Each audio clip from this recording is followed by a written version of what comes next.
अस्सलाम वालेकुम। आप देख रहे हैं मैथ मास्टर 92 चैनल। आज हम करेंगे क्लास 9th के 1.2 मैट्रिक्स और डिटर्मिनेंट। चल रहा है हमारा चैप्टर। क्वेश्चन नंबर 5 है उसका, फाइंड ट्रांसपोज ऑफ मैट्रिक्स। अब ए का ट्रांसपोज क्या होगा? ट्रांसपोज ऑफ मैट्रिक्स की डेफिनेशन है कि अगर रो है तो उसे कॉलम में कर दे, कॉलम है तो रो में कर दे। अब देखिए ए और ए का ट्रांसपोज देते हैं।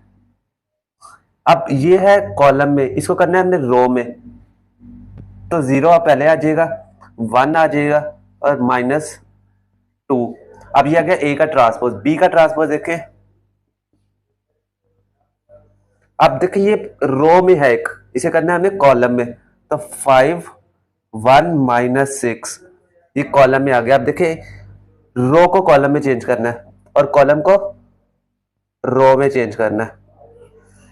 1 2 3 ऐसे 1 2 3 2 -1 और 0।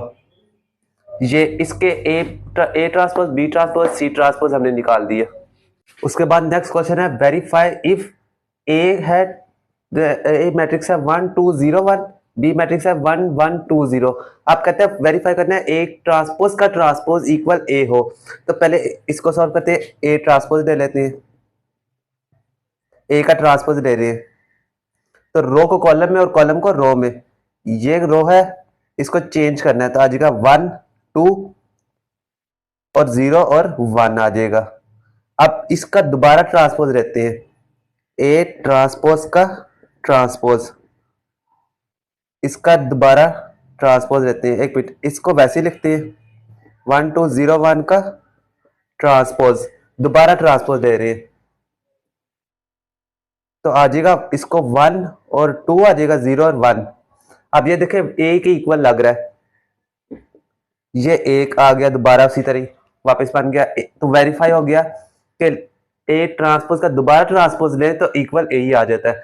अब जैसे बी का ट्रांसपोज लेंगे, फिर दोबारा बी का ट्रांसपोज लेंगे तो बी बन जाएगा। देखिए बी का ट्रांसपोज लेते हैं, 1 2 और सॉरी ये रो है, इसको कॉलम में कर ले पहले, फिर ये 2 और 0। इसका दोबारा ट्रांसफर लेते हैं, 1 2 1 0 का ट्रांसपोज लिया, तो ये बी के इक्वल आ जाएगा 1 2 1 0। दोबारा वैसे ही बन चुका, तो ए का ये भी वेरीफाई हो गया। बी का ट्रांसपोज ले तो इक्वल बी होता है। तो ये बी, उम्मीद करता हूँ आपको ये वीडियो अच्छी लगी होगी, समझ आई होगी। समझ आई है तो ज़रूर लाइक कर दें, शेयर कर दें और सब्सक्राइब कर दें चैनल को। मिलते हैं हम आपको नेक्स्ट वीडियो में। अल्लाह हाफिज़।